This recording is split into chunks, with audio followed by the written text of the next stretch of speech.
El olor a tiempo detenido se aferraba a las yemas de sus dedos.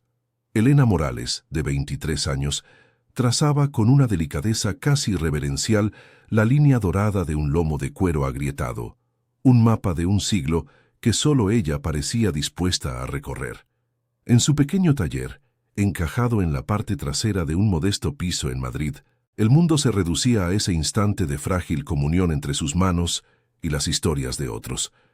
El silencio no era paz, sino un lienzo en blanco donde se proyectaban los ecos de una vida no vivida, una juventud sacrificada en el altar del deber.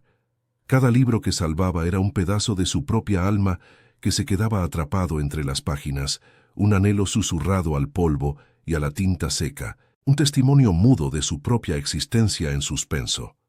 Su vida era un frágil equilibrio sobre el abismo de la resignación, pero un encuentro inminente con un enigmático médico millonario está a punto de destrozar su mundo. ¿Qué descubrirá él en la inocencia de Elena que lo dejará en shock y cambiará sus destinos para siempre? No te pierdas ni un detalle de esta intensa historia. Suscríbete al canal y comenta qué crees que oculta el pasado de este hombre, porque la revelación final te dejará sin aliento. La virginidad de Elena no era una bandera ni una herida de guerra, era simplemente una consecuencia, como el musgo que crece en la cara norte de una piedra que nunca ve el sol. No había habido un trauma desgarrador ni un voto de castidad, solo una sucesión de días iguales, cada uno dedicado a cuidar de su madre, a trabajar hasta que sus ojos se nublaban y a ahogar cualquier incipiente deseo bajo el peso de la responsabilidad. Se había convertido en una experta en el arte de no sentir, de desviar la mirada ante una pareja que se besaba en la calle, de apagar la música si la melodía era demasiado nostálgica. Su cuerpo era un territorio inexplorado, un jardín secreto cuyas puertas había perdido la llave, no por elección, sino porque nunca nadie le había enseñado que existían. El piso olía a una extraña mezcla de papel viejo, cola de encuadernar y el aroma aséptico de los medicamentos de su madre. Desde su taller, Elena podía oír el ritmo de la enfermedad que dictaba sus días, la tos seca que rompía la quietud de la tarde, el arrastrar de zapatillas por el pasillo, el tintineo de un vaso de agua en la mesilla de noche. Cada sonido era un recordatorio de su ancla, la razón por la que sus sueños nunca zarpaban del puerto. Amaba a su madre con una ferocidad silenciosa, pero ese amor era también su jaula, una estructura invisible pero inquebrantable que definía los límites de su mundo y la mantenía prisionera en un ciclo de cuidados y preocupaciones que consumía todo el oxígeno de su juventud, dejándola sin aire para sus propias aspiraciones. Su refugio era este pequeño cuarto, un santuario de herramientas precisas y volúmenes olvidados. Aquí, ella era una diosa menor, capaz de resucitar la belleza, de unir lo que el tiempo había separado. La punta de su plegadera alisaba una guarda de papel marmoleado, sus dedos limpiaban con paciencia una mancha de humedad, su pulso se mantenía firme al aplicar el pan de oro. Era un control meticuloso y absoluto sobre objetos inertes que compensaba la total falta de control sobre su propio destino. Se sumergía en las biografías de mujeres audaces, en los versos de poetas apasionados, en las aventuras de exploradores intrépidos. Vivía 1000 vidas entre esas cubiertas, porque la suya propia se sentía como un prólogo interminable, una introducción a una historia que nunca comenzaba a escribirse de verdad. La presión externa se materializaba en la figura de un compromiso matrimonial no deseado, una solución que su familia había orquestado con la mejor de las intenciones y la peor de las crueldades. Su prometido era un hombre bueno, predecible y tan insulso como un día sin sol. Representaba la seguridad, un final para las penurias económicas, una vida estable. Pero para Elena la idea de unirse a él era como ser encuadernada en un libro de contabilidad. Práctico, duradero y completamente desprovisto de magia. La simple mención de la boda le provocaba un nudo en el estómago, una sensación de asfixia que la empujaba aún más hacia el silencio de su taller, hacia la compañía de héroes y heroínas de papel que, al menos, habían tenido la valentía de elegir sus propias batallas. Una tarde, mientras la luz anaranjada de Madrid se filtraba por la ventana, Elena se detuvo. Sostenía en sus manos un ejemplar de Cumbres Borrascosas, con la cubierta desgastada por un siglo de manos anhelantes. Al pasar las páginas, sus ojos se posaron en su propio reflejo, distorsionado en el cristal oscuro de la ventana. Vio a una extraña de 23 años, con la mirada cansada de una mujer mucho mayor, una joven cuya piel nunca había sido erizada por un susurro al oído, cuyos labios no conocían más presión que la de la propia contención. Por primera vez, el vacío no fue un murmullo sordo, sino un grito agudo en su interior. Una grieta apareció en la fachada de su resignación, fina como un cabello, pero profunda como una herida, anunciando que el dique estaba a punto de romperse. El Madrid que respiraba más allá de su ventana era un organismo vibrante y ajeno, un torrente de vida del que ella solo era espectadora. Su barrio, un laberinto de calles estrechas y fachadas desgastadas por el sol y el tiempo, olía a café de media mañana, a asfalto caliente y a la prisa de otros.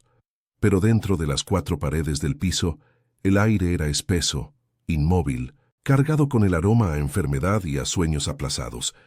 La vida de Elena transcurría en este microcosmos de clase trabajadora, donde cada euro se contaba y el futuro era un camino recto y sin desvíos, pavimentado no con deseos, sino con obligaciones. Era un mundo de persianas a medio bajar para que el sol no molestara, un lugar donde el silencio no era paz, sino la ausencia de cualquier voz que no fuera la del deber. Isabel, su madre, reinaba desde un trono de cojines en el salón, una soberana frágil cuyo cetro era su propia debilidad. Su amor por Elena era una fuerza tan inmensa como posesiva, un abrazo que protegía y asfixiaba a la vez. Cada gesto de su hija era examinado bajo la lupa de la preocupación maternal. «¿Has comido, hija? ¿No te abrigas demasiado poco? ¿Por qué esa cara tan larga?» Eran preguntas que no buscaban respuesta, sino que servían para tejer una red invisible de dependencia y culpa. Isabel había sacrificado su propia vida por Elena, y ahora, sin decirlo, esperaba que Elena hiciera lo mismo. La enfermedad era el argumento irrefutable, el chantaje emocional perfecto que mantenía a Elena anclada, incapaz de levar anclas sin sentirse la peor de las traidoras, una desertora en la batalla más importante de sus vidas. La rutina era una armadura contra el caos del sentimiento. El día de Elena comenzaba con el tintineo del pastillero, un sonido metálico que marcaba el compás de sus horas. Preparar el desayuno, asegurarse de que su madre tomaba la medicación, limpiar la casa y solo entonces, si el día lo permitía, encerrarse en su taller durante unas pocas horas preciosas. El mediodía traía la comida ligera, la siesta vigilada de su madre, el murmullo de la televisión como único compañero. La tarde era una lenta cuenta atrás hacia la noche, otra cena, más pastillas y la ayuda para acostarse. En este ciclo inmutable, su trabajo con los libros era más que un oficio. Era un acto de subversión silenciosa, un espacio donde podía imponer orden y belleza, donde podía controlar algo en un mundo que la controlaba por completo a ella. La presión económica era un miembro más de la familia, un invitado perpetuo sentado a la mesa. Las facturas se acumulaban en un pequeño cajón de la cómoda, una pila de papeles que gritaba la precariedad de su situación. Los ingresos de Elena como restauradora apenas cubrían los gastos básicos y el coste creciente de los tratamientos de su madre. Cada nueva receta, cada visita a un especialista, era un golpe sordo en el estómago, un recordatorio de su vulnerabilidad. Esta asfixia financiera era el combustible que alimentaba la insistencia de la familia en su matrimonio. No lo veían como una condena, sino como una liberación, la única salida lógica y honorable. El matrimonio con Mateo no era una cuestión de amor, era un contrato de supervivencia, una transacción para asegurar el bienestar de Isabel y supuestamente el futuro de Elena. Mateo era la personificación de esa seguridad predecible, un hombre de gestos medidos y sonrisas amables, cuya vida transcurría sin sobresaltos entre su trabajo en una oficina bancaria y las visitas de fin de semana. Cuando entraba en el piso, traía consigo el olor a una colonia discreta y un aura de normalidad que a Elena le resultaba casi violenta. Hablaba del Euribor, de la reforma de la cocina de su apartamento, de sus planes de pensiones. Sus manos, siempre limpias y cuidadas, nunca habían tocado el polvo de un libro viejo ni la fragilidad de una página rota. Elena sabía que debía sentirse afortunada. Era bueno, era estable, era la respuesta a todas sus plegarias económicas. Pero cuando él le cogía la mano, su piel no sentía calor, solo el frío de una jaula dorada que se cerraba lentamente a su alrededor. Las comidas de los domingos se habían convertido en un tribunal informal donde se juzgaba su futuro. Su tía Carmen, con la contundencia de quien cree poseer la verdad absoluta, exponía los beneficios de la unión como si se tratara de una operación mercantil. Mateo tiene una posición, Elena. Te cuidará a ti y a tu madre. ¿Qué más puede desear una mujer? Su madre asentía en silencio, su mirada clavada en Elena con una mezcla de súplica y mandato. Hablaban de la fecha, del piso, de los hijos que vendrían, diseñando una vida para ella en la que su propia voz era un eco inaudible. Ella se limitaba a mover la comida en el plato, sintiendo el peso de sus expectativas aplastándola, convirtiéndola en una muñeca de porcelana a la que vestían para una función en la que no había elegido participar. Mientras ellos hablaban, un grito silencioso se acumulaba en la garganta de Elena. Sentía cómo las paredes de su propia piel se encogían, cómo el aire del comedor se volvía irrespirable. Se imaginaba a sí misma poniéndose en pie de un salto, tirando el mantel y gritando que esa no era su vida, que su corazón anhelaba algo que ni siquiera sabía nombrar, algo lleno de color, de riesgo, de pasión. Pero la imagen de su madre, tan frágil, tan dependiente, actuaba como un sedante instantáneo, paralizando cada músculo, ahogando cada impulso rebelde. Así que sonreía, asentía, y sentía como una parte de ella moría un poco más con cada palabra de conformidad. Sus manos, ocultas bajo la mesa, se apretaban hasta que los nudillos se volvían blancos, la única manifestación física de la violenta tormenta que se desataba en su interior.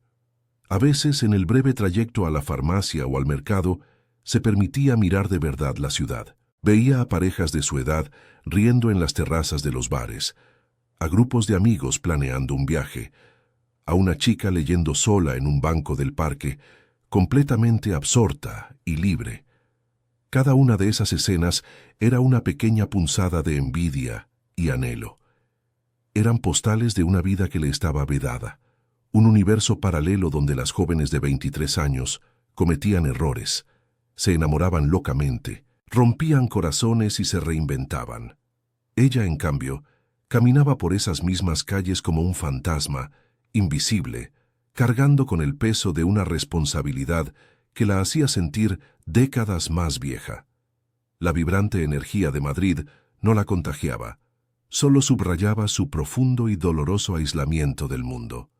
El sentimiento de culpa era su compañero más fiel, un susurro constante al oído que le recordaba su deber. ¿Cómo podía atreverse a soñar con su propia felicidad cuando su madre sufría? ¿Qué clase de hija egoísta era por anhelar algo tan trivial como la pasión o la aventura mientras su madre luchaba por respirar? Este conflicto moral la mantenía prisionera con más eficacia que cualquier muro de ladrillo. El amor que sentía por Isabel era genuino y profundo, pero se había envenenado con la obligación, transformándose en una deuda impagable. Sacrificarse se había convertido en su segunda naturaleza, hasta el punto de que ya no sabía distinguir dónde terminaba el amor y dónde empezaba el miedo a la libertad y a la carga que ésta implicaría. Ser una buena hija se había convertido en su única identidad. Esa noche, en la quietud de su taller, sus dedos se detuvieron sobre la cubierta de una edición antigua de Ana Karenina. Trazó el contorno de las letras doradas del título, pensando en la mujer que había elegido la pasión por encima del deber, y en el precio que había pagado por ello. El libro parecía susurrarle una advertencia y una promesa al mismo tiempo. Un sentimiento de desesperación, más agudo y claro que nunca, la invadió. Se vio a sí misma dentro de 20 años, en ese mismo piso, quizás con Mateo roncando en la habitación de al lado, su vida convertida en un epílogo sin historia. La sensación de aprisionamiento era tan física que le costaba respirar. Algo dentro de ella, una fibra largamente dormida, se tensó hasta el límite, anunciando que estaba a punto de romperse.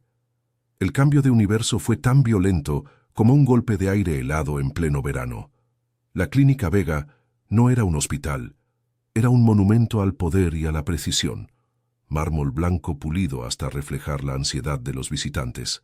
Un silencio casi sacro roto, únicamente por el susurro de suelas de zapatos caros sobre el suelo y el zumbido casi inaudible de una tecnología que parecía pertenecer al futuro. Cada línea era pura, cada ángulo perfecto, cada superficie impoluta. Elena se sintió inmediatamente fuera de lugar, como una errata en un manuscrito perfecto. Su abrigo gastado, el bolso que apretaba contra su pecho como un escudo, todo en ella gritaba pertenecer a otro mundo, uno de polvo, de paciencia y de medios limitados. Aquel lugar no estaba diseñado para curar, sino para demostrar que la enfermedad era un error que el dinero y el genio podían corregir. Sentadas en sillas de diseño ergonómico que resultaban incómodas por su propia perfección, Elena y su madre esperaron en un limbo de asepsia y lujo discreto.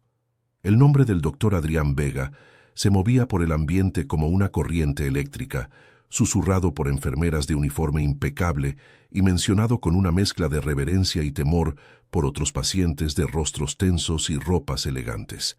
Hablaban de él como si fuera una deidad de la medicina, un hombre cuyas manos eran capaces de reescribir el destino trazado en un electrocardiograma. Pero también hablaban de su frialdad, de su distancia, de una mirada que parecía atravesar la carne para ver solo el músculo defectuoso, la válvula que fallaba. Era un genio, coincidían todos, pero un genio que había extirpado de sí mismo cualquier rastro de humanidad para alcanzar la perfección en su arte. La puerta del despacho se abrió sin previo aviso y él apareció, llenando el umbral con una presencia que absorbía todo el aire de la sala. Adrián Vega era más alto de lo que Elena había imaginado, con una estructura ósea afilada, como esculpida por un artista que despreciara las curvas suaves. Su pelo oscuro estaba cortado con una precisión militar y sus ojos, de un gris tormentoso, evaluaban el mundo con una calma analítica que resultaba profundamente intimidante. No sonrió, no ofreció un gesto de bienvenida. Simplemente las observó por un instante en el que Elena sintió que había sido catalogada, analizada y archivada en alguna fría sección de su mente. Su traje, de un azul tan oscuro que casi era negro, no tenía ni una sola arruga. Era la personificación del control absoluto. Dentro del despacho, el mundo se redujo al sonido de su voz, un barítono controlado y carente de inflexiones emocionales. Se dirigió a Isabel, su madre, llamándola por su apellido, mientras sus dedos recorrían los informes médicos con una eficiencia casi mecánica. Sus preguntas eran como incisiones de bisturí, precisas, directas, buscando el punto exacto de la debilidad sin perder tiempo en el tejido circundante del miedo o la esperanza. Elena se sentía como un fantasma en la habitación, una espectadora invisible del juicio al que se sometía el cuerpo de su madre. Observaba las manos del doctor, largas y elegantes, moviéndose con una seguridad que hipnotizaba. Eran las manos de un creador y un destructor, capaces de detener un corazón y volver a ponerlo en marcha. Un poder tan vasto en un hombre tan contenido era una contradicción aterradora. Entonces, por un segundo que se estiró como una eternidad, aquellos ojos grises se posaron sobre ella. No fue una mirada de reconocimiento ni de cortesía. Fue una evaluación, tan fría y penetrante como la que le había dedicado a las radiografías. Recorrió su rostro pálido, la tensión visible en la línea de su mandíbula, sus manos entrelazadas con fuerza sobre su regazo. Elena sintió un calor incómodo subir por su cuello, la sensación de estar completamente desnuda bajo esa inspección clínica. En su mirada no había compasión, ni siquiera curiosidad, solo una especie de reconocimiento distante, como si ella fuera una variable más en la compleja ecuación de la enfermedad de su madre, un factor emocional que debía ser medido y descartado. Se sintió juzgada no como persona, sino como un obstáculo potencial para el tratamiento. El veredicto llegó con la misma falta de emoción que el resto de la consulta. Adrián Vega expuso la gravedad de la condición de Isabel con una claridad brutal, utilizando términos médicos que sonaban como sentencias de muerte. Describió una cirugía experimental, compleja y arriesgada, como la única opción viable, y luego, casi como una nota al pie de página, mencionó el coste. La cifra que pronunció era tan astronómica que Elena sintió que el suelo desaparecía bajo sus pies. Era más dinero del que podría ganar en 10 vidas de trabajo incansable. Lo dijo sin pestañear, como quien comenta el precio de un coche de lujo, completamente ajeno al abismo que acababa de abrir ante ellas. La esperanza que habían llevado a esa consulta se desvaneció, reemplazada por el peso aplastante de una realidad ineludible. Una oleada de rabia impotente se alzó en el pecho de Elena, tan súbita y caliente que le robó el aliento. Quiso gritarle. Quiso decirle que su madre no era un proyecto fascinante para su brillante carrera, que su vida no tenía un precio que pudiera discutirse con esa indiferencia glacial. Quiso arrojarle a la cara la injusticia de un mundo donde la supervivencia dependía de la capacidad de firmar un cheque con 6 ceros. Pero las palabras se atascaron en su garganta, ahogadas por el miedo y por la absoluta certeza de su insignificancia en aquel universo. Él era el poder, la autoridad, el dios en aquella torre de marfil, y ella no era nada. Bajar la mirada fue un acto reflejo, una rendición forzada ante una fuerza, contra la que no tenía armas para luchar. Pero incluso a través del velo de la rabia y la desesperación, algo en él la mantenía cautiva. No era su belleza convencional, ni su aura de poder. Era la soledad. La vio en la forma en que sus hombros no se relajaban nunca, en la tensión perpetua de su boca, en la profundidad vacía de sus ojos grises. Aquel hombre estaba amurallado por dentro, prisionero en una fortaleza de control y disciplina que él mismo había construido. Elena, experta en jaulas invisibles, reconoció la suya en él. Era una prisión diferente, dorada y admirada, pero una prisión, al fin y al cabo. Por un instante fugaz sintió una extraña punzada de empatía, una conexión ilógica con el hombre que acababa de destrozar sus esperanzas. Era un sentimiento peligroso y adictivo, como mirar al abismo y sentir que éste te devuelve la mirada. La consulta terminó con un gesto seco de su mano hacia la puerta. Se levantó, su altura volviendo a dominar la habitación, y les entregó un informe impreso sin mirarlas. «Mi secretaria se pondrá en contacto con ustedes», dijo, y aquellas palabras sonaron a despedida definitiva. Ya había pasado a otra cosa. Su mente prodigiosa ya estaba resolviendo otro puzzle médico. Mientras salían del despacho, Elena se atrevió a mirarlo una última vez. Él ya estaba de espaldas, observando a través del inmenso ventanal el horizonte de Madrid, una ciudad que parecía pertenecerle. No era un hombre que mirara hacia atrás. La puerta se cerró con un clic suave y definitivo, sellando la distancia insalvable entre sus mundos y dejándolas solas en el corredor silencioso y blanco, con el eco de una sentencia imposible resonando en sus oídos. De vuelta en la penumbra familiar de su piso, el olor a papel viejo y a enfermedad le pareció más sofocante que nunca. La presencia de Adrián Vega había contaminado su refugio. Su rostro impasible, sus ojos analíticos, la frialdad de su voz, todo se había quedado grabado en la mente de Elena con la nitidez de un aguafuerte. Había sido como tocar un cable de alta tensión. La sacudida la había dejado temblando, alterada de una forma que no podía comprender.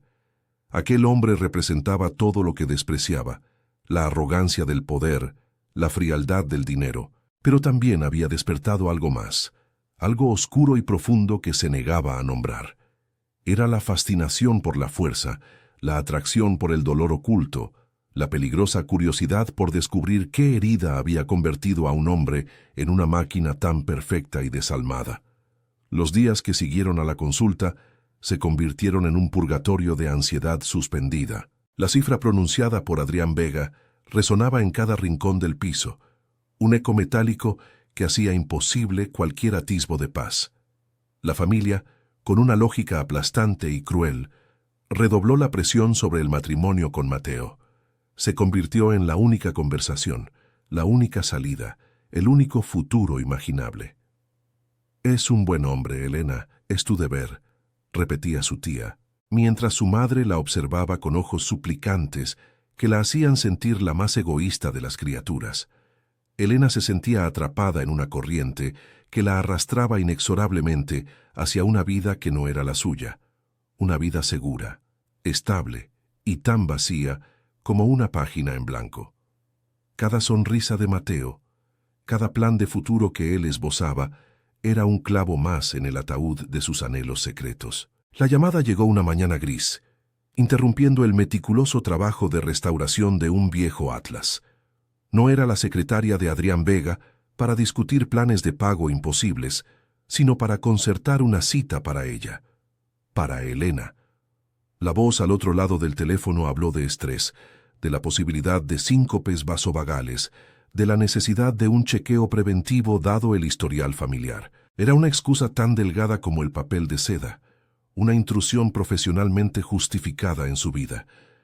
Elena quiso negarse, gritar que estaba perfectamente, que el único mal que padecía era el miedo a un futuro que se cernía sobre ella.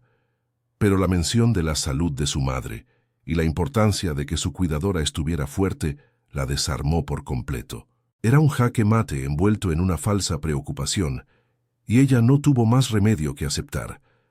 Volver a la clínica sola fue una experiencia completamente diferente. Sin la frágil presencia de su madre como escudo, se sintió aún más expuesta, más diminuta en medio de aquella catedral de mármol y silencio.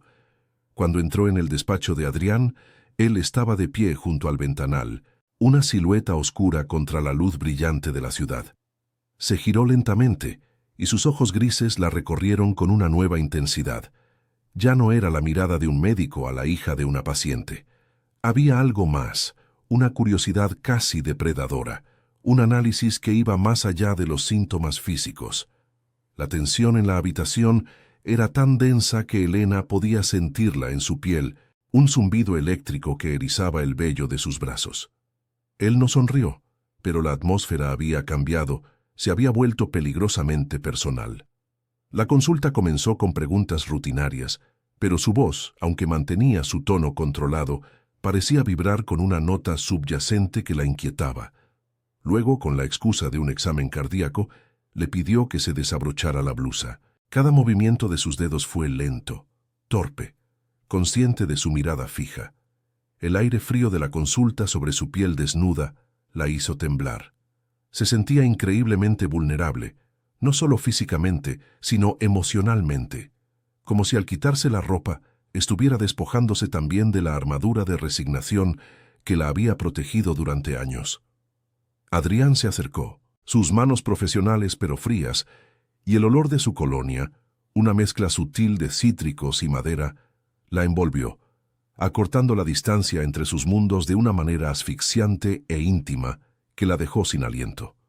Sus dedos, entrenados para la máxima precisión, se detuvieron una fracción de segundo.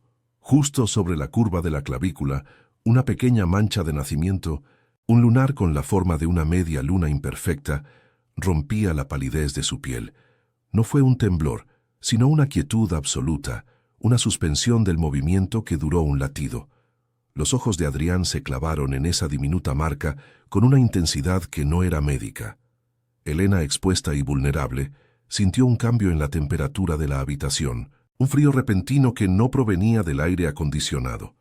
No entendió qué había visto, pero supo con una certeza visceral que él ya no la estaba examinando a ella, sino al fantasma de otra persona.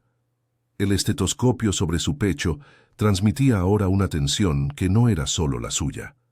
Tras ese instante eterno, el examen continuó, pero algo se había roto. Su profesionalidad se había agrietado, y a través de esa fisura se filtraba una extraña y oscura solicitud. Sus preguntas se desviaron de lo puramente clínico. «¿Duermes por las noches, Elena?», preguntó, y el uso de su nombre de pila fue como una caricia inesperada. ¿Qué es lo que realmente te asusta? Ya no era un médico interrogando a una paciente, sino un hombre intentando descifrar un enigma. Elena se sintió desarmada por esa súbita intimidad, por esa mirada que parecía querer excavar en su alma para encontrar algo que él había perdido. Respondió con monosílabos, con la garganta seca, sintiendo que cada palabra que pronunciaba la acercaba más al borde de un precipicio desconocido y terriblemente atrayente. Fue entonces cuando él volvió a hablar de la operación de su madre. Pero esta vez el tono era diferente. Mencionó una fundación hospitalaria, un programa de investigación para casos excepcionales que podría cubrir la totalidad de los costes. Era una solución perfecta, un milagro caído del cielo. Sin embargo, Elena no sintió alivio, sino una profunda e instintiva desconfianza. La oferta era demasiado oportuna, demasiado conveniente. La mirada de Adrián era impenetrable, pero ella tuvo la certeza de que aquello no era un acto de filantropía, sino el primer movimiento en una partida de ajedrez cuyas reglas desconocía. Era un regalo envenenado, una cadena de oro que él le ofrecía para atarla a su mundo, y la elección era suya: aceptarla y salvar a su madre, o rechazarla y mantener su precaria libertad. La duda se instaló en su mente como un parásito. Aceptar la ayuda de Adrián significaba entrar en su órbita, quedar en deuda con un hombre que la desestabilizaba y la atraía a partes iguales. Era una transacción peligrosa, un pacto con una fuerza que no comprendía. Por otro lado estaba Mateo, el camino seguro, la vida predecible que todos esperaban de ella. El matrimonio con él era una jaula, sí, pero una jaula conocida, con barrotes visibles. Lo que Adrián le ofrecía era una libertad aparente que escondía una servidumbre mucho más sutil y poderosa. El dilema la desgarraba por dentro, la lealtad a su familia y a su deber contra el impulso irracional y aterrador que sentía hacia aquel hombre frío y herido, que parecía ver en ella algo más que una simple restauradora de libros. Los días siguientes, la presencia de Adrián se volvió una constante invisible en su vida. No volvió a llamarla a la clínica, pero su influencia se filtraba por todas partes. Un servicio de catering comenzó a entregar comidas especializadas para su madre, con una nota escueta que citaba prescripción médica.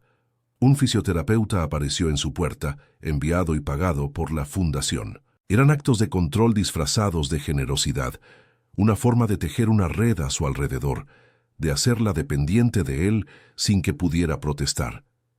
Elena se sentía observada, manejada, y una parte de ella se rebelaba con furia ante esa invasión. Pero otra parte, una parte que odiaba admitir, se sentía extrañamente cuidada, vista por primera vez en su vida como alguien que también necesitaba protección, aunque fuera de una manera tan posesiva y dominante.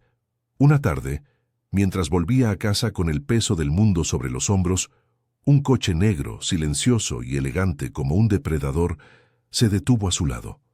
La ventanilla tintada bajó y el rostro de Adrián apareció, impasible como siempre. «Sube», dijo, no como una pregunta, sino como una orden. Elena obedeció sin pensar, movida por un impulso que no supo controlar. El interior del coche olía a cuero y a ese perfume sutil y caro que ya asociaba con él. El silencio entre ellos era denso, cargado de palabras no dichas. El murmullo del motor era el único sonido mientras se deslizaban por las calles de Madrid, encerrados en esa burbuja de lujo y tensión que la separaba por completo de su realidad cotidiana. Se sentía como si hubiera sido secuestrada y para su horror descubrió que no quería escapar. «Hablas con los libros», dijo él de repente, rompiendo el silencio. Su voz sonó extrañamente suave en el espacio confinado. Elena se giró para mirarlo, sorprendida. «¿Cómo? Te he observado en tu taller», admitió sin apartar la vista de la carretera. «La forma en que los tocas es como si les contaras secretos». Por primera vez, Elena no vio al médico ni al millonario. Vio a un hombre que se fijaba en los detalles, un hombre con una capacidad de observación tan aguda que resultaba casi violenta. Se sintió completamente expuesta, como si él hubiera leído el prólogo de su alma. y en ese instante de vulnerabilidad, en lugar de miedo, sintió una punzada de conexión, la sensación de que, de alguna manera incomprensible, aquel hombre solitario entendía su propia soledad. Esa noche, la cena con Mateo y su familia fue una tortura. Las conversaciones sobre la hipoteca, los muebles de la cocina y la lista de bodas le parecieron obscenamente triviales. La voz de Mateo era un zumbido monótono que no podía competir con el recuerdo del barítono de Adrián en la oscuridad del coche. Sentía su presencia como una quemadura en la piel, un secreto que la separaba de todos en esa mesa. Cuando Mateo, con una sonrisa condescendiente, le cogió la mano sobre el mantel, el contacto le resultó repulsivo. Su piel se erizó no de deseo, sino de rechazo. Apartó la mano bruscamente, un gesto pequeño pero sísmico que provocó un silencio incómodo. Por primera vez, la jaula dorada no le pareció una opción segura, sino una sentencia insoportable. En la soledad de su cama, la batalla interna alcanzó su punto álgido. Su cuerpo, ese territorio largamente dormido, comenzaba a despertar con una fuerza que la aterrorizaba. Recordaba el roce de sus dedos, la intensidad de su mirada, el calor de su presencia en el coche. Eran sensaciones nuevas, prohibidas, adictivas. El deseo era una corriente subterránea que amenazaba con erosionar los cimientos de su vida, de todo lo que se suponía que debía ser y hacer. La culpa la asaltaba en oleadas. Por su madre, por traicionar la confianza de un hombre bueno como Mateo, por querer algo tan egoísta y peligroso. Pero bajo la culpa, el anhelo ardía con más fuerza, un fuego oscuro que prometía consumirla o, quizás por fin, hacerla sentir viva. Días después, una llamada urgente del hospital la hizo correr en mitad de la noche. Su madre había sufrido una pequeña complicación, nada grave, pero suficiente para desatar el pánico en Elena. Al llegar al pasillo silencioso y desierto de la planta, lo encontró allí, apoyado contra la pared junto a la habitación, como si la hubiera estado esperando. No llevaba su impecable traje, sino una sencilla camisa oscura arremangada, y en su rostro había una sombra de agotamiento que lo hacía parecer extrañamente humano, vulnerable. La máscara de control se había deslizado, revelando al hombre que se escondía debajo, un hombre que parecía llevar el peso de demasiadas vidas sobre sus hombros. La visión de su fragilidad la golpeó con más fuerza que toda su demostración de poder. Se quedaron allí, uno junto al otro, mirando a través del cristal a la figura dormida de su madre. El silencio entre ellos ya no era tenso, sino cómplice, el de dos personas que compartían una vigilia sin necesidad de palabras.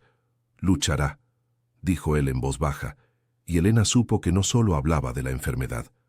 Hablaba de la vida, de la voluntad, de algo que él mismo parecía haber olvidado cómo hacer. En esa quietud de hospital, bajo la luz fluorescente que borraba todos los colores, Elena sintió que las barreras entre ellos se disolvían. Ya no eran el médico millonario y la humilde restauradora. Eran solo un hombre y una mujer, unidos por la fragilidad de la vida que observaban y por las heridas invisibles que ambos llevaban dentro. Cuando por fin se giró para marcharse, agotada y emocionalmente vacía, la mano de él se cerró suavemente sobre su brazo, deteniéndola. El contacto fue como una descarga eléctrica, un punto de calor que se extendió por todo su cuerpo, despertando cada nervio. Levantó la vista hacia él, y sus ojos grises ya no eran fríos ni analíticos. Estaban llenos de una tormenta de emociones contenidas, dolor, anhelo y un conflicto tan profundo que reflejaba el suyo propio. No dijo nada, pero en esa mirada y en esa presión casi imperceptible de sus dedos había una pregunta, una súplica y una promesa. Era un abismo abriéndose a sus pies y él la estaba invitando a saltar, sabiendo que la caída sería terrible y quizás maravillosa. Al salir del hospital y sentir el aire frío de la madrugada en su rostro, Elena supo que algo había cambiado para siempre. El dilema ya no era una cuestión de lógica o deber. Se había convertido en una necesidad física, un hambre que nunca antes había conocido. El toque de Adrián había marcado su piel, había dejado una huella en su alma. La elección ya no era entre la seguridad de Mateo y el peligro de Adrián. Era entre seguir siendo un fantasma en su propia vida o arriesgarse a arder en el fuego que había visto en los ojos de aquel hombre. Caminó por las calles vacías de Madrid sintiendo una mezcla de terror y una extraña y embriagadora euforia. Se estaba acercando al punto de no retorno, y por primera vez en su vida no quería dar marcha atrás. La cena de compromiso se desarrollaba con la pesada coreografía de un ritual funerario. El aire del pequeño salón estaba cargado con el aroma del estofado de su tía y el peso de las expectativas no verbalizadas. Elena se sentía como un fantasma en su propia fiesta, observando cómo su futuro era servido en bandeja junto al postre.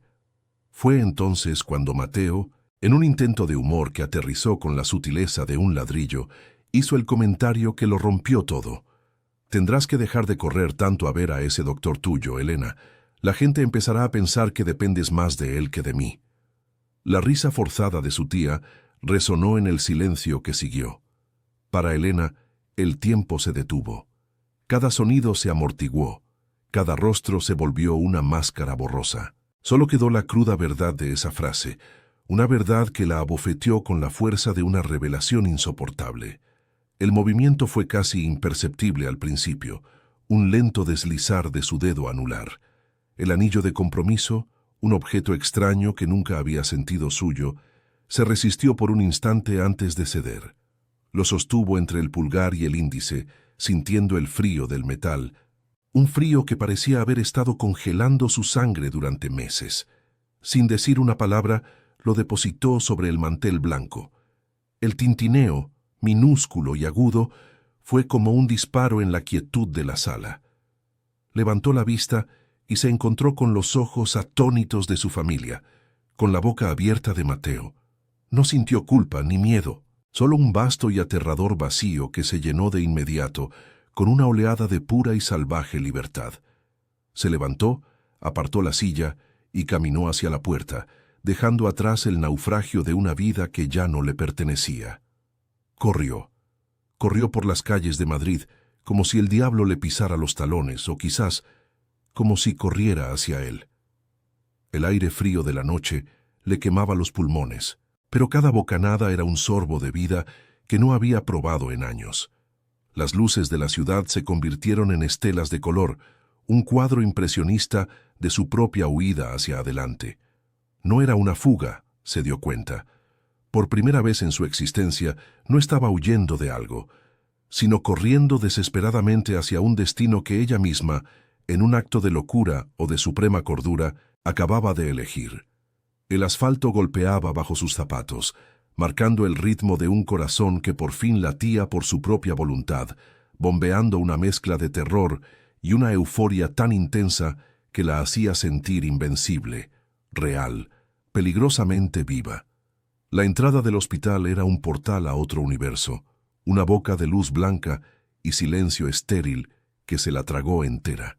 Dejó atrás el caos vibrante de la ciudad y se adentró en los corredores pulcros y desiertos, donde cada paso resonaba como una declaración de intenciones.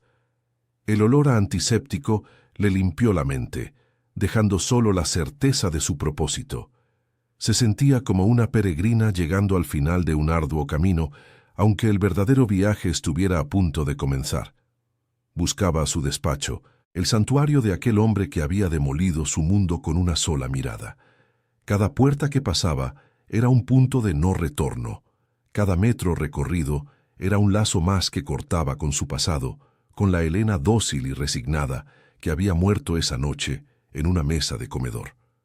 Lo encontró tal y como lo había imaginado, aunque de una forma que nunca había visto. Adrián no estaba detrás de su imponente escritorio, sino de pie junto al ventanal, observando la ciudad que se extendía a sus pies como un mapa de conquistas. La luz de la lámpara de mesa recortaba su silueta, pero también revelaba lo que su impecable fachada diurna ocultaba, un agotamiento profundo que marcaba sus hombros y la tensión en su nuca. Se giró al sentirla, y sus ojos grises se abrieron con sorpresa, reconociendo en ella no a la hija de una paciente, sino a una fuerza de la naturaleza que acababa de irrumpir en su fortaleza de soledad. En la mirada de Elena no había súplica, sino el fuego de una decisión irrevocable, un incendio que amenazaba con consumirlos a ambos en sus llamas.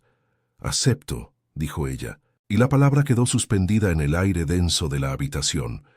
Su voz era un susurro ronco, quebrado por la carrera y la emoción, pero cargado con el peso de una vida entera. «Acepto tu ayuda para mi madre». Hizo una pausa, tomando aire, sus ojos fijos en los de él, negándose a desviar la mirada. «Pero tienes que saber que acabo de romper mi compromiso. Acabo de quemar el único puente seguro que tenía. No vengo a ti como una transacción, ni como una deuda que pagar. Vengo porque no puedo respirar en ningún otro lugar. Vengo porque creo que tú tampoco puedes». Era una confesión total, un acto de desnudez emocional tan absoluto que dejó a Adrián sin defensas, sin la coraza de frialdad que lo había protegido durante tanto tiempo. Él no se movió, simplemente la observó, absorbiendo la magnitud de su sacrificio, la brutal honestidad de su rendición. Vio a la joven que había temblado bajo sus manos y a la mujer que ahora lo desafiaba con una valentía que lo desarmaba. Lentamente, como si despertara de un largo sueño, cruzó la distancia que los separaba.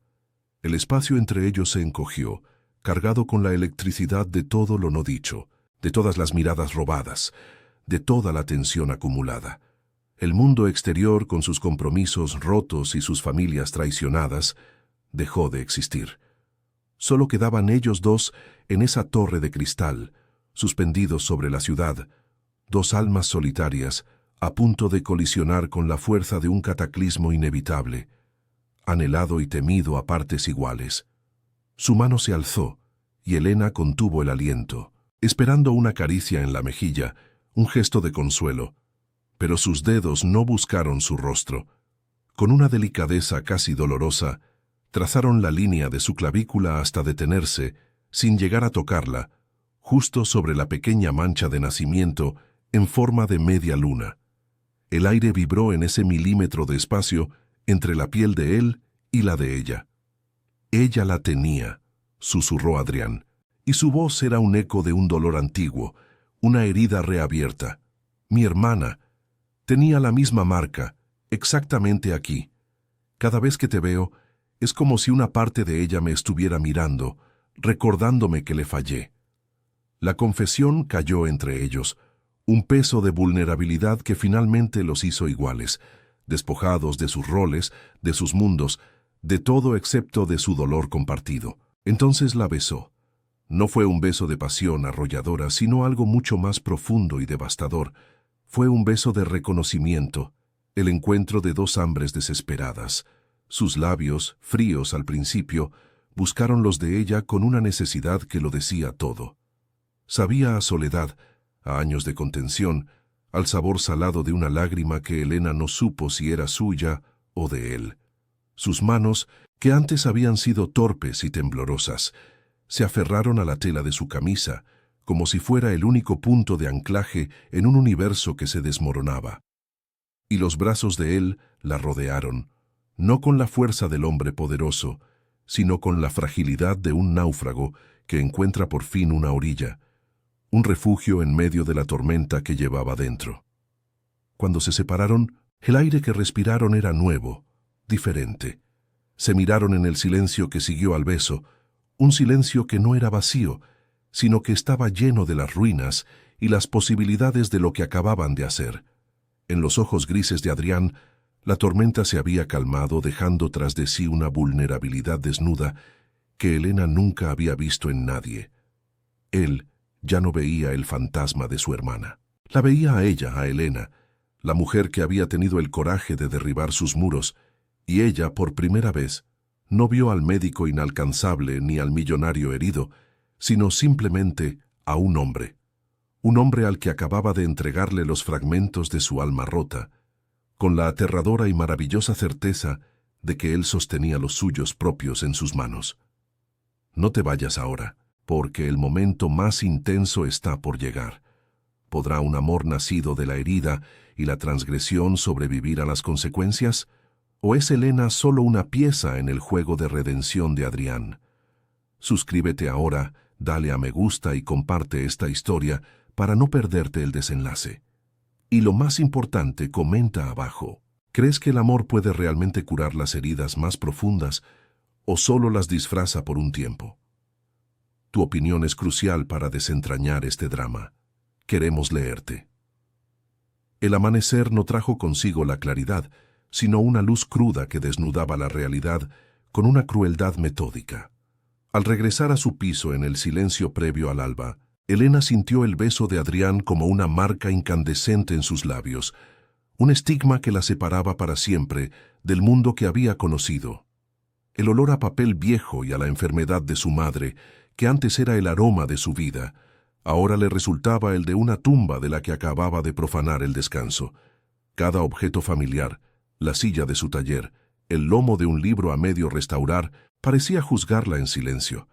Había cruzado un umbral invisible y ahora se encontraba en un territorio desconocido, un limbo entre la mujer que había sido y la extraña en la que se estaba convirtiendo, sin mapa ni brújula, solo con el eco de un beso que lo había destruido y creado todo. Isabel no necesitó palabras. Cuando Elena entró en su habitación para darle la medicación de la mañana, la mirada de su madre fue suficiente. No había ira en sus ojos, sino algo mucho peor, una decepción profunda, un miedo que agrietaba su frágil compostura. Vio a su hija, la niña dócil y responsable, y en su lugar encontró a una mujer con los ojos febriles y los labios hinchados por besos que no le pertenecían. El resto de la familia reaccionó con un muro de silencio helado, más punitivo que cualquier grito. En las comidas nadie mencionaba a Mateo. Nadie preguntaba por su futuro. Simplemente la ignoraban, tratándola como una pieza rota del mobiliario, una vergüenza que era mejor no mirar. Elena se dio cuenta de que su acto de liberación había sido interpretado como la más egoísta de las traiciones, y el peso de esa condena silenciosa amenazaba con aplastarla. Adrián se desvaneció. Tras aquella noche de confesiones y contacto febril, se retiró de nuevo tras la impenetrable fortaleza de su profesionalidad. Las llamadas que llegaban ya no eran de él, sino de su secretaria, con una voz eficiente y neutra que le comunicaba los detalles de la inminente operación. Se convirtió en un fantasma burocrático, una firma al final de un informe, un nombre en un horario de quirófano. Elena comprendió que él, aterrorizado por la vulnerabilidad que había mostrado, había reconstruido sus muros, esta vez más altos y gruesos que nunca. Él había encendido la mecha, pero la había dejado a ella sola para enfrentarse a la explosión. Se sentía abandonada en el campo de batalla que él había ayudado a crear, sosteniendo las ruinas de su vida, mientras él observaba desde la seguridad de su torre de marfil, inalcanzable de nuevo. La euforia de la huida se había coagulado en una resaca amarga de culpabilidad. Durante las largas horas de insomnio, la mente de Elena se convertía en un tribunal que la juzgaba sin piedad. Revivía la cara de desconcierto de Mateo, un hombre bueno cuya única falta había sido ofrecerle la seguridad que todos creían que necesitaba. Recordaba la mirada herida de su madre, la decepción de su tía. ¿Había actuado por un deseo genuino de libertad o por un impulso egoísta y destructivo? Se preguntaba si la atracción que sentía por Adrián no era más que una fascinación por el abismo, una forma de autodestrucción disfrazada de pasión. La libertad que había saboreado durante su carrera nocturna ahora le parecía la imprudencia de una niña, y el miedo a haberlo destruido todo por un momento de locura la carcomía por dentro, dejándola vacía y a la deriva. Y entonces, como una esquirla de hielo en el corazón, recordaba sus palabras. Mi hermana tenía la misma marca. Esa confesión, que en el momento le había parecido un puente de vulnerabilidad entre ellos, ahora se transformaba en un veneno que contaminaba el recuerdo del beso. Empezó a dudar de todo. ¿La había besado a ella, a Elena, o al fantasma de una deuda impagable? ¿Era ella algo más que un doloroso recordatorio, un proyecto de redención para su conciencia atormentada? La idea de ser un sustituto, un espejo de una muerta, era una humillación tan profunda que la ahogaba. La intimidad que habían compartido se sentía ahora fraudulenta, y ella, una impostora en una historia de fantasmas que no era la suya. El miedo a ser solo un peón en su juego de expiación era más aterrador que cualquier otra consecuencia. Su taller, su santuario, se había convertido en una celda de aislamiento. Los libros que antes le ofrecían 1000 vidas de escape, ahora parecían contener solo historias de advertencia. Las heroínas trágicas que admiraba por su arrojo, ahora la miraban desde las páginas con una compasión terrible, como si reconocieran en ella el mismo camino hacia la desolación. El olor a cola y a cuero viejo ya no la reconfortaba. Le recordaba la simplicidad de la vida que había hecho añicos. Intentaba trabajar, concentrarse en la delicada tarea de unir una página rota o dorar un lomo, pero sus manos temblaban. Cada gesto preciso que antes la definía, ahora le parecía una mentira. ¿Cómo podía pretender restaurar la belleza en objetos ajenos cuando su propio mundo interior estaba hecho escombros, fragmentado y sin posibilidad de reparación? Pero bajo las capas de arrepentimiento y de miedo, algo más respiraba, una nueva y extraña fibra de fortaleza. A pesar del dolor, a pesar de la culpa, había sobrevivido. Había provocado el cataclismo y seguía en pie. El recuerdo de depositar el anillo en la mesa, de caminar hacia la puerta, de correr por la ciudad, ya no era solo la memoria de una imprudencia, sino también la de un acto de poder. Por primera vez en su vida, no había sido arrastrada por las circunstancias.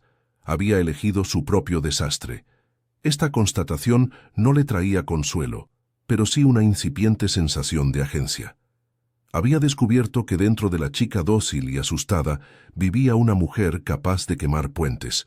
Una mujer que, para bien o para mal, era la única dueña de su propia destrucción.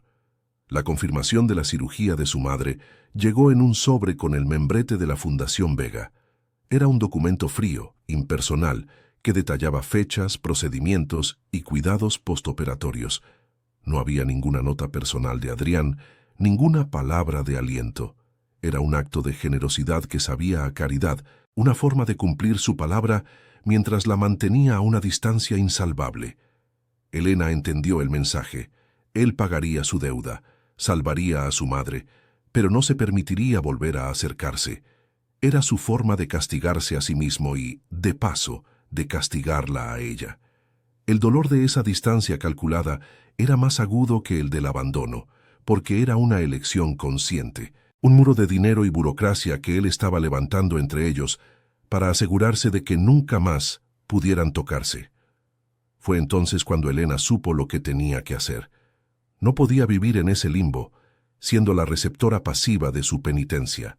No podía permitir que la vida de su madre estuviera eternamente atada a la culpa de un hombre que no se atrevía a enfrentarse a sus propios sentimientos. Para saber si lo que había entre ellos era real o simplemente el eco de una tragedia pasada, necesitaba liberarse de esa deuda. Necesitaba demostrarse a sí misma y a él que no era un fantasma ni un proyecto. Tenía que encontrar su propia fuerza, no la que nacía de un acto de rebelión, sino la que se construía con independencia y dignidad. La decisión se formó en su mente, clara y dolorosa, la única salida posible de la jaula invisible en la que ambos se habían encerrado. No fue una carta de amor ni de reproche, fue una nota breve, escrita con la caligrafía pulcra y firme que usaba para catalogar sus libros. En ella, le agradecía profundamente su ayuda, pero le comunicaba que había encontrado una forma de acceder a un programa de financiación pública para la operación. Era una mentira, pero una mentira necesaria. Le aseguraba que su madre estaría bien y que ya no necesitaba su intervención. Dobló el papel con cuidado, lo metió en un sobre y se lo entregó a una enfermera en el mostrador del hospital, pidiéndole que se lo hiciera llegar al doctor Vega. Al salir a la calle, no sintió alivio, sino el vértigo de cortar la última red de seguridad. Estaba sola, aterrorizada, pero por primera vez era dueña absoluta de su propia caída. Pasaron 2 meses. El polvo de la explosión se había asentado, revelando un paisaje nuevo y extraño. La vida de Elena encontró un nuevo ritmo, más exigente pero enteramente suyo. La recuperación de su madre era un proceso lento, una escalada paciente financiada por una combinación de ayudas públicas que Elena había investigado con una tenacidad desconocida, y el fruto de su trabajo, ahora incesante. Había aceptado encargos que antes habría rechazado por falta de tiempo, y sus manos se movían sobre el papel y el cuero con una nueva autoridad. Su taller ya no era un refugio contra el mundo, sino el centro de su universo, un lugar donde su voluntad se convertía en belleza tangible. El silencio ya no era el eco de una vida no vivida, sino la calma de una independencia ganada a pulso, una paz frágil pero real. La campana de la puerta del edificio sonó una tarde, un sonido metálico que rasgó la quietud de su concentración, una interrupción inusual. Al abrir, se lo encontró allí. Adrián, no el doctor inalcanzable de traje impecable, sino un hombre vestido con un sencillo jersey de cachemira oscuro y unos vaqueros, con un aire de cansancio que lo hacía parecer dolorosamente humano. Sostenía un paquete envuelto en papel de estraza, sin adornos.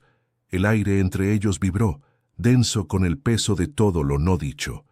Sus ojos grises, aquellas tormentas que tanto la habían inquietado, la miraron con una calma teñida de una vulnerabilidad que ella solo había atisbado una vez.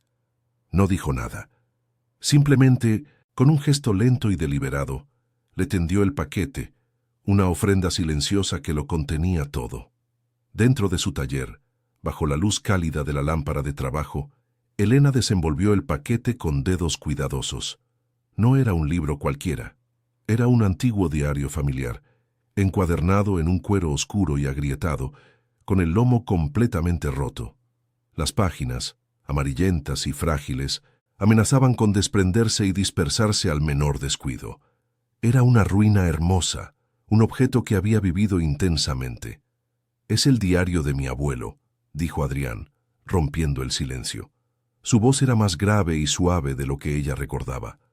«Lleva roto décadas, un recuerdo de un fracaso familiar. Todos dijeron que intentar arreglarlo sería destruirlo por completo». Elena deslizó la yema de sus dedos sobre la fractura del lomo, sintiendo la historia de sus heridas. Comprendió al instante que no le había traído un encargo, sino una confesión. Le había traído su propio corazón roto. Levantó la vista y sus ojos se encontraron con los de él en una comunión silenciosa y profunda. «Puedo arreglarlo», dijo ella, y sus palabras resonaron en la quietud del taller con un doble significado que ambos entendieron. «Pero llevará tiempo y paciencia. Hay que tratar cada herida, consolidar cada página, respetar las cicatrices. Nunca volverá a ser perfecto, pero puede volver a ser fuerte. Su belleza estará en su historia, no en la negación de sus daños». Una emoción pura, despojada de cualquier artificio, cruzó el rostro de Adrián mientras asentía lentamente. Era la primera vez que alguien le ofrecía sanar sus heridas sin pretender borrarlas.